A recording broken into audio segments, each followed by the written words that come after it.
opportunity to serve at that level, you have to convince yourself whether you will serve your country or you will serve your interests.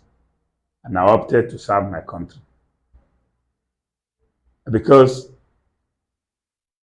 I started running a battle 7 days after inauguration.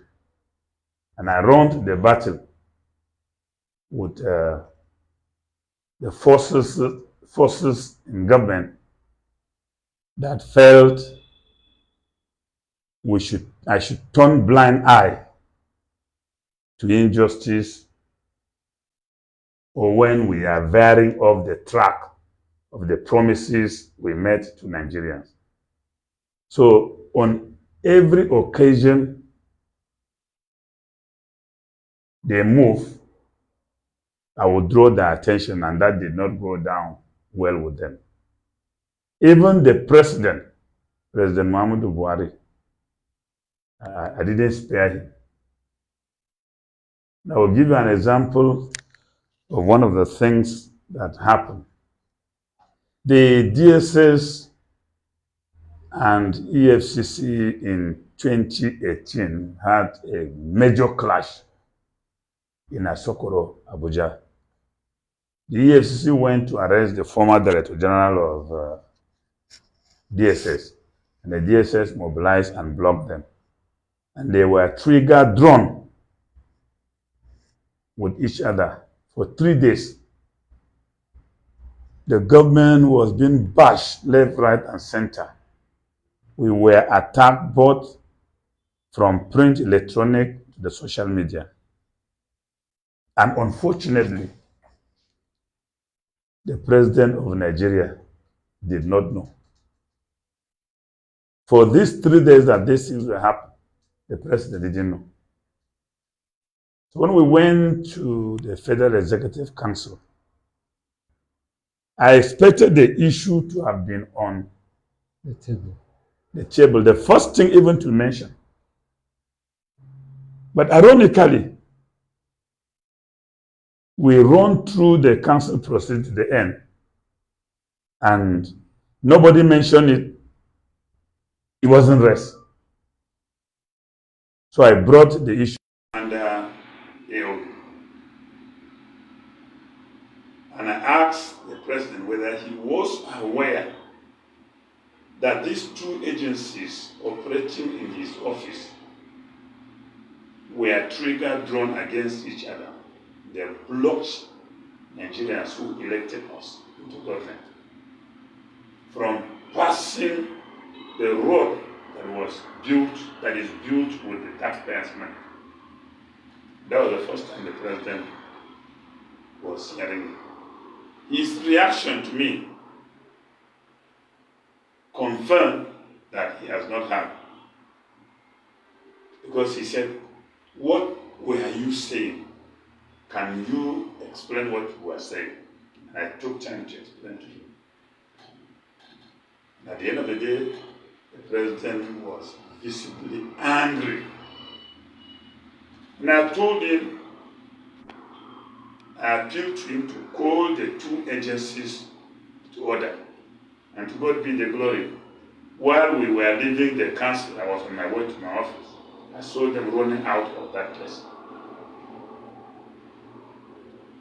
And so many battles, so many things that were done against, the ethics of fairness and justice. And sometimes not in the interest of the promise we campaign for. I either advise, oppose, or draw the attention of the president. And this did not go down well with so many forces in government. So as a person, my performance basically would have not been able to defend me. Being the type of person I am. And why I was not surprised is that has been my history. Sir, do you see yourself as controversial? I see myself as somebody who, the day I was created, injustice was nowhere within the ambience of creation. So I don't know what being controversial may mean to so many people. But all I know is that there is nobody I cannot tell in my mind. Even God on the last day, I still have questions to ask. So if that is what is being controversial, then maybe I would have followed within the definition of being controversial. Yes, the President Bola Tinubu just nominated some ministers. What agenda will you be setting for the upcoming minister for sport? Well, we don't know who is going to go to the Ministry of Youth and Sports. We also do not know whether the Ministry of Youth and Sports is going to be a ministry, whether sports is going to be a ministry on its own, and youth will also be merged within another ministry. We don't know. So it will be maybe speculative to set any agenda. But speaking from the benefit of hindsight, I will not want to waste my energy trying to set any agenda, because it has actually not seems to be profitable. So I don't want to waste my precious energy. But if the new minister is appointed and he feels we have something to offer and consult, we will provide him with very rich content of how he will be able to succeed from our experience. But the agenda I will only set for the new minister is that he should pick my handing over note. It's one of the most comprehensive handing over note in the Ministry of Youth and Sports, because it covered everything to the last hour of when I walked out of my office. So that is enough for him to explore in the handing over note. Yeah, sir, you have said so much, and being a stakeholder of the sports industry, former minister for sports. As en route to the Women's World Cup, there were a lot of controversy as regards allowances of players that brought about the issue of the FIFA and secretary coming. Statement, though she debunked that payments of monies will not be paid, will be paid directly to the players. What is your take on that? And do you think we have learned any lessons so far? No, I think what is playing out is that God is just answering my prayers. And I'm not surprised. And I'm lucky that I'm alive and these things are happening. The greatest challenge I had with the administration of football is what FIFA is trying to address. But FIFA has been a highly hypocritical organization. If we are looking for hypocrites in the world and we are in deficit, just move to Zurich and go to FIFA's headquarters. Even if it's a messenger you meet by the gate, you would have gotten a hypocrite. So when I heard Fatuma saying to the girls in their dressing room that we are going to pay you your allowances direct, I was relieved. Because the pains these girls are going through, when you listen to it and you have human compassion, you will shed tears. When I was in office, I visited the Super Falconets when they were training, camping for their World Cup in France, in Austria. After visiting them, I demanded to have private audience with the team. And when the girls were speaking, I didn't know when I started shedding tears. And part of what they said that moved me was, these small girls who were just 16, 17, told me that for 8 months they were not paid. And the captain said, Daddy, we are young women. We have not been paid for 8 months. Sometimes it gets so bad as women that you can imagine we have to ask our coaches to help us with money to buy toiletries.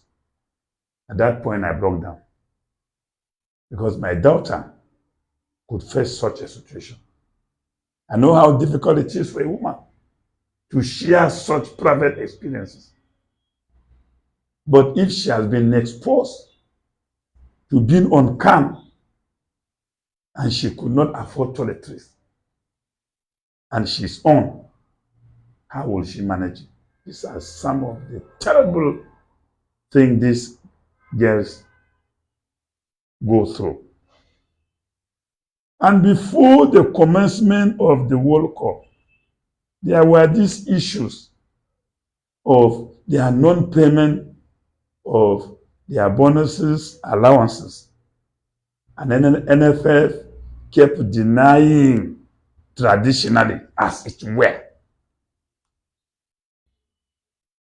So I think the girls did marvelously to get to the point of this knockout. Even though they lost today, I've been quite unhappy. Can you attribute it to technical deficiency from Coach Wandro? It wasn't technical as such. It wasn't. I think the team came under a complex. If you watch how the team played all their matches, even the first one,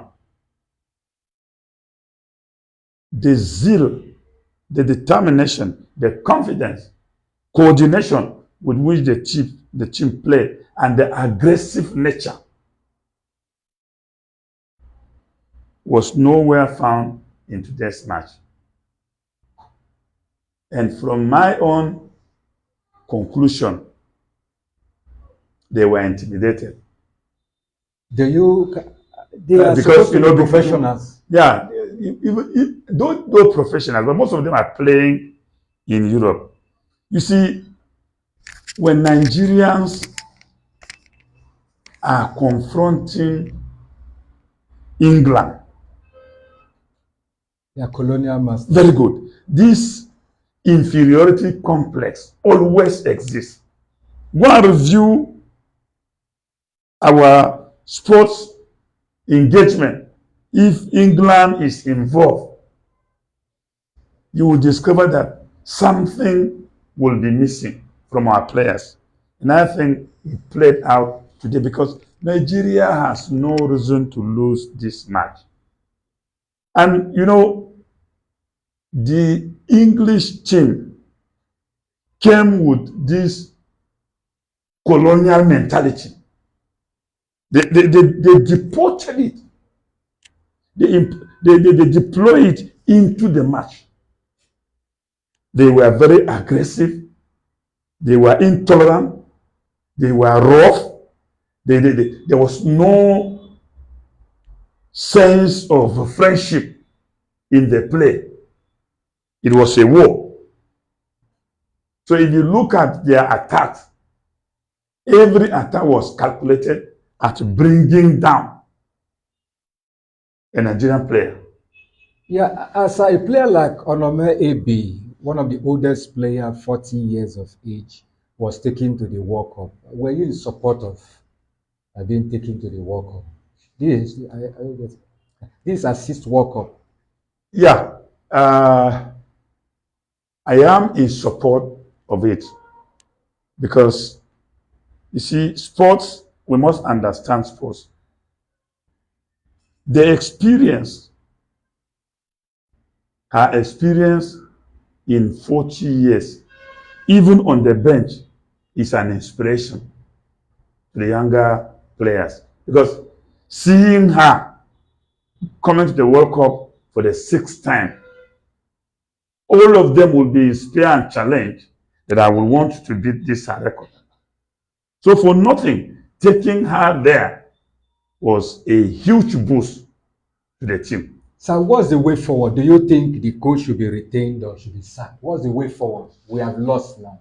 And only one African team remaining, Morocco, will be playing France tomorrow. This idea of sacking coaches and measuring them with performance at international tournament is already obsolete, outdated, unproductive, silly, cynical, primitive, and should not exist in the consciousness of anybody who has love for football.